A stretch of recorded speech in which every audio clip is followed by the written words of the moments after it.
You want to get him conditioned to one thing and then flip it over on him as fast as possible. I felt like when I was throwing shots, I wasn't getting good, I wasn't getting them where I wanted them to.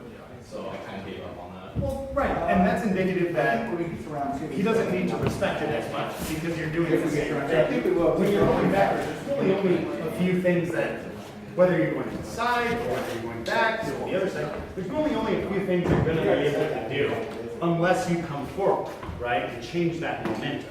So, Lily, your defense was awesome, right? Pop, pop, pop, pop, pop, pop, pop. He's throwing, you're just kind of taking your time and this and that and the other.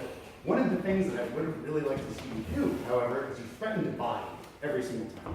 And I can tell the first fight you were doing a lot of information seeking. Okay, cool. And one of the things I was hoping you would have picked up on is Tisco was going and leaving his arm out longer and longer and longer, right? And you were at a range right here, right? Because you kept that pressure on, but I felt like you wanted that body, right? And so, even if you do want the body, right, if you want to do like something like James and like, wow, right, you can still fake for that arm, right, because Tisco's pretty solid, like, he's going to realize that if you like fake chop, boom, boom, suddenly that's open, right, then you can get to what you wanted to do, right? Does that make sense? Yeah, I think so. Okay.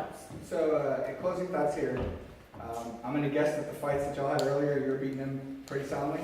So I think two things happened here. One, he did the right thing. He's like, I'm going to change that. And two, Lily had an overconfidence issue. Never underestimate anybody.